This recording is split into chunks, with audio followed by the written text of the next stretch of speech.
Saudara-saudari yang terkasih dalam Tuhan, pada hari Minggu ini, hari Minggu biasa ke-14,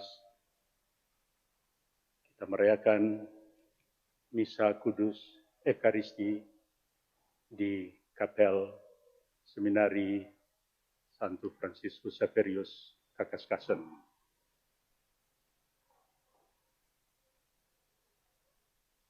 Disampaikan lewat live streaming, karena kita masih dalam masa pandemi Corona, umat mengikuti dari rumah masing-masing. Pilihan untuk mengadakan perayaan Ekaristi ini di seminari ini berkaitan dengan mengenang Pastor Yakobus Ludovicus Wagei PR yang kita sapa dan dikenal Pastor Syak. Keluarga ada di sini, kakak dari Pastor Syak, satu-satunya dari 10 bersaudara yang masih hidup, Dr. Wagei, dan keluarga, keponakan, keluarga besar Wagei Umbo. Kita merayakan di kapel ini untuk mengenang sambil berterima kasih kepada Tuhan. Tuhan memberikan Pastor Syak kepada kita sekalian, mulai dari keluarga dan selama masa hidupnya. Pembentukannya menjadi semakin besar, pendidikan dan pembinaan di seminari menengah ini, kemudian Seminari Tinggi Pineleng, dan pada akhirnya 11 Juli 1962 ditabiskan imam di Gereja Hati Kudus Yesus Golongan Tomohon di kota Tomohon ini 58 tahun yang lalu. Dan sejak itu Pastor Syak mulai mengambil bagian di dalam pelayanan publik mengikuti jejak Tuhan kita Yesus Kristus.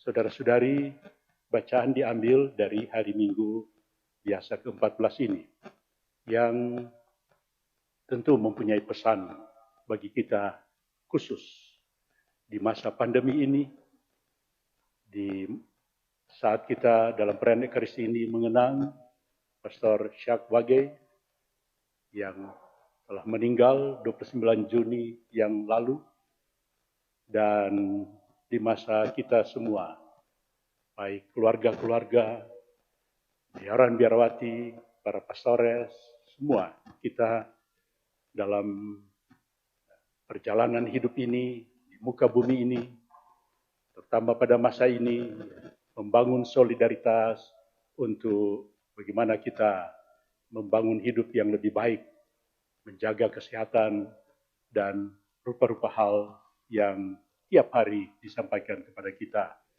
Tapi terutama supaya kita bertumbuh dan berkembang di dalam iman kita pada Tuhan. Kita mendengarkan tadi bacaan-bacaan baik dari Perjanjian Lama maupun Perjanjian Baru, dari Paulus dan dari Yesus sendiri, yang mengajak kita untuk bersyukur kepada Bapa, Tuhan langit dan bumi.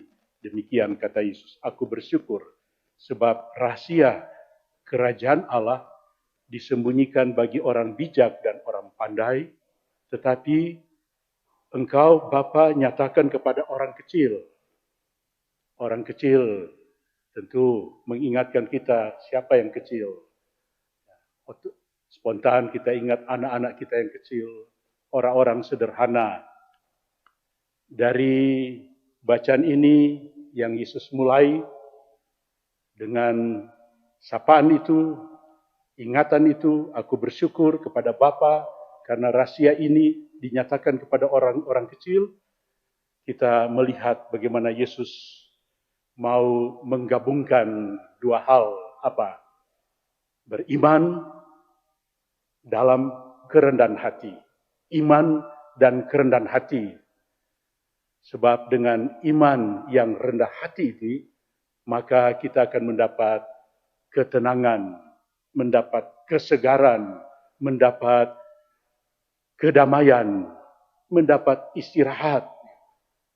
Saudara-saudara yang terkasih, iman dan kerendahan hati itu terdiri dari keutamaan apa? Yaitu kesederhanaan, keterbukaan, dan kepercayaan. Mempercayakan keutamaan yang terdapat dalam diri orang yang bagaimana? Ini yang Yesus mau tekankan. Dalam diri anak kecil, orang kecil. Sebab dalam diri anak, orang kecil itu kita bisa melihat sikap apa? Sikap keterbukaan, sederhana, dan percaya. Kita pernah menjadi anak-anak atau sebagai orang tua kita tahu bagaimana kita melayani anak-anak yang memang mempercayakan diri kepada orang tua. Apapun yang terjadi. Karena mereka merasa di dalam tangan orang tua ini kami aman. Demikian juga orang-orang kecil ini mempercayakan kepada mereka yang berkuasa. Pesan ini tentu tidak menghalangi usaha untuk mencari atau untuk mencapai usaha-usaha pencarian intelektual.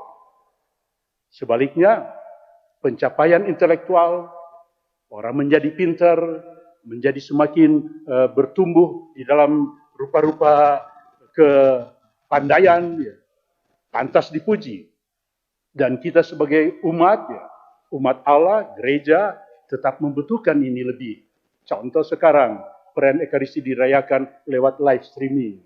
Penemuan dari orang-orang yang mempunyai intelek, kemampuan untuk berpikir bagaimana apa yang dirayakan di sini bisa diikuti oleh sebanyak mungkin orang di luar dari rumah mereka masing-masing. Termasuk saya dengar keluarga, keponakan dari Pastor Syad, ada yang mengikuti dari Jakarta, ada yang mengikuti dari Vancouver. Luar biasa kemajuan ini.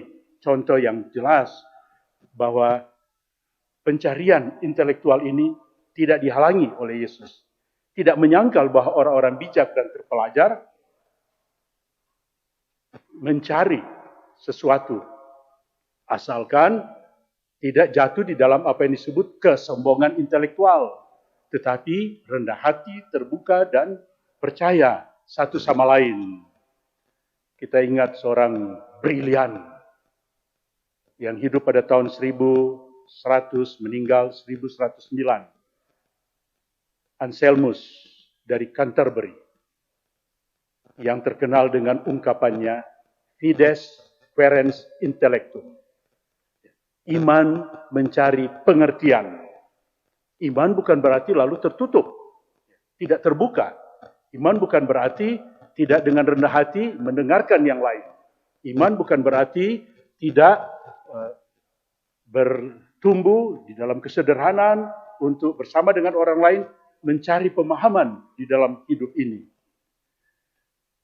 Maka di dalam Injil yang kita dengarkan tadi selanjutnya, Yesus mengatakan, ya Bapa, itulah yang berkenan kepadamu. Menyatakan kepada orang kecil yang terbuka, sederhana, dan percaya. Semua itu telah diserahkan oleh Bapakku, dan ini tuntutan Yesus yang paling besar yang dia kemukakan. Tidak seorang pun mengenal anak selain Bapa, dan tidak seorang pun mengenal Bapa selain anak, serta orang-orang yang kepadanya Allah berkenan menyatakannya. Saudara, Bapa mengenal anak, mengenal Allah, sebagaimana yang Yesus sampaikan kepada kita dan kepada orang-orang yang anak berkenan untuk menyatakannya. Kita adalah bagian dari orang-orang yang mencari pemahaman akan iman kita, iman yang mencari pemahaman itu. Dan ini adalah di dalam prinsip iman kita sebagai orang-orang Kristiani. Dalam arti apa? Hanya Bapa yang memahami secara penuh perutusan Yesus. Kita ingat bagaimana Yesus perjalanan hidupnya dari awal ketika ia disampaikan akan lahir, kemudian dilahirkan, dibaptis sampai tampil di muka umum, sampai akhir hidupnya, Bapa yang memahami apa yang menjadi perutusan Yesus. Dan hanya Yesus yang memahami, mengerti betul-betul apa yang menjadi kehendak Bapa. Ialah agar manusia diselamatkan. Dunia ini diselamatkan. Ini intinya. Dunia diselamatkan. Dan itu dinyatakan tahap demi tahap. Perlahan-lahan. Dan dinyatakan juga secara kepada orang-orang yang bijaksana, yang terpelajar. Tapi, ini catatan Injil hari ini.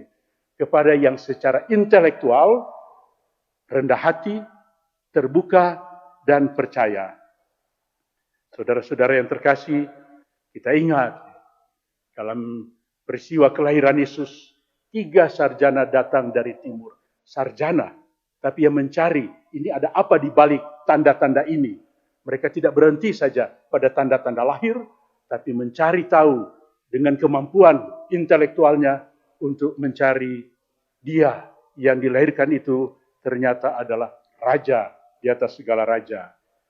Saudara-saudara yang terkasih, dengan demikian, kalau kita ikut di dalam proses dari Yesus untuk mengantar kita, untuk mendidik kita, ini mengajak kita untuk melihat ke depan. Dalam perjalanan bersama Tuhan ini, kita akan mengalami kegembiraan, kesegaran, kita akan dipulihkan, dan kita akan dikembalikan kepada siapa kita sebenarnya, yaitu ciptaan Tuhan. Dan Allah mau menebus, mau menyelamatkan kita. Inilah arah yang indah yang Yesus sampaikan ketika ia datang di muka bumi ini. Dengan cara lain, bacaan pertama tadi dari kitab Nubuat Zakaria, penglihatan dari Zakaria. Itu terjadi kapan? Kira-kira 500 tahun sebelum Yesus lahir. Ada apa waktu itu? Bangsa Israel kembali dari pembuangan selama 50 tahun di Babylon. Dan Zakaria melihat, bersorak-sorailah dengan nyaring, hai putri Sion, bersorak-sorailah, hai putri Yerusalem. Lihat, rajamu datang kepadamu. Ia adil dan jaya. Ia lemah lembut dan mengendarai seekor keledai yang muda. Ia akan melenyapkan rupa-rupa halangan dan yang membawa kepada pembebasan. Wartakanlah itu kepada seluruh dunia.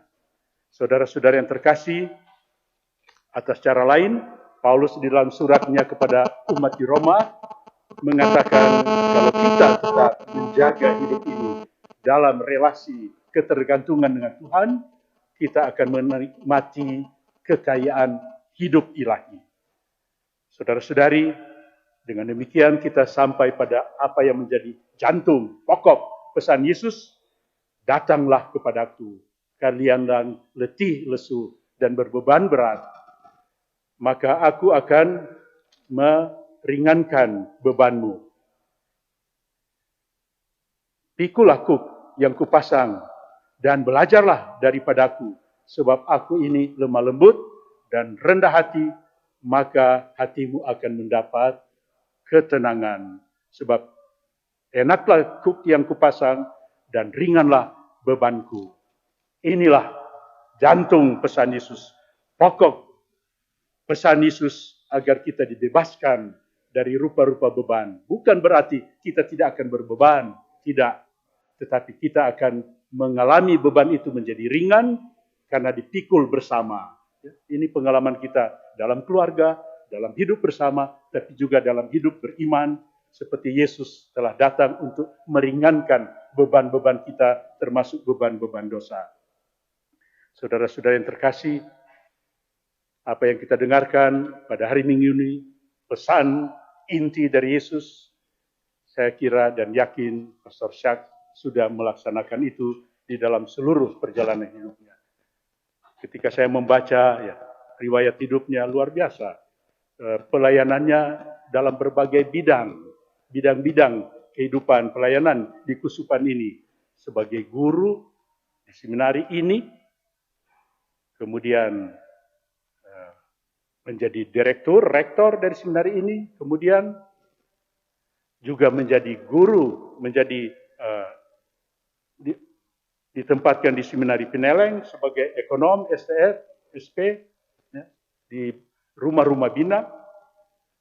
Bukan hanya itu saja, dia menjadi pastor paroki dalam berbagai tempat, mulai dari katedral Manado, kemudian di Yesus Gembala yang Baik Rike, kemudian di Kali, kemudian di Pineleng, ya, karena ada bagian dari pelayanannya di Seminari Tinggi Pineleng, dan paroki Hati Kudus Sonder, dan terakhir paroki Kristus Raja Damai Manado. Selain itu, ia juga dipercayakan pada rupa-rupa lembaga, ketua badan amal dan milik Katolik Kuskupan, ketua yayasan STFSP, dan direktur BTD Bruder 7 Duka Cita Tomohon. Dan yang sangat khas yaitu dia menjadi pastor militer ketika Timur menjadi bagian dari Indonesia. Saudara-saudara yang terkasih, dan sisa hidupnya sesudah selesai sebagai direktur BTD Tomohon menikmati masa tuanya di rumah Transito Lota, waktu itu bersama dengan almarhum Pastor Yan Van Pasen. 15 tahun di tempat itu. Suatu kesaksian yang tidak pendek. Sebagai sesepuh, bersama dengan sesepuh yang lain, dan kemudian tinggal bersama, dan ya menarik juga, yang satu MSc, Pastor Syak Projo, tapi mereka bisa menunjukkan kebersamaan di dalam hidup ini. Dan yang saya ingat, yang juga harus disebutkan, dia adalah imam projo pertama lulusan Pineleng, yang mulai dibuka tahun 1954. Luar biasa. Yang lain memilih MSc, pada tahun ketiga mau masuk, dia sendiri projo, sehingga dia bergabung di dalam tahun novisiat, bagaikan tahun rohani dengan belasan MSc yang lain di Seminari Pineleng. Suatu sikap yang tegas dalam hidup, dalam pilihannya, tentu melanjutkan. Ini bukan projo pertama dari Kuskupan Manado, sebab sebelumnya sudah ada pastor almarhum Nico Valtesen, tamatan Ledalero Flores, seminari menengah di sini, tapi tidak ada seminari tinggi di sini, ke sana. Sebelumnya sudah ada pastor Wenceslaus Lengkong dan Simon Lengkong bersaudara. Ada satu juga yaitu Yohanes Moningka, PR. Luar biasa bagaimana dia merintis kehidupan imam-imam biasan di kuskupan kita ini untuk menunjukkan kejernihan di dalam hidupnya, keputusannya tetap bertahan, tetapi juga ada suatu keterbukaan, kelemah lembutan di dalam hidupnya sebagai militer, tetapi juga menampakkan unsur-unsur rohani dan manusiawi yang sangat kuat di dalam hidupnya. Mari kita mohon agar kesaksian dari Pastor Sakwagi ini memberikan inspirasi kepada kita semua, ya, khususnya kepada imam-imam di kuskupan ini, baik ya, tarekat, religius, kongregasi, maupun terutama diosesan, agar kita semua tetap setia, komit di dalam perjalanan hidup kita, lihatlah rajamu bacaan pertama, dan raja itu yang bagaimana, belajarlah daripada aku ini lemah lembut dan rendah hati. Tuhan memberkati kita sekalian.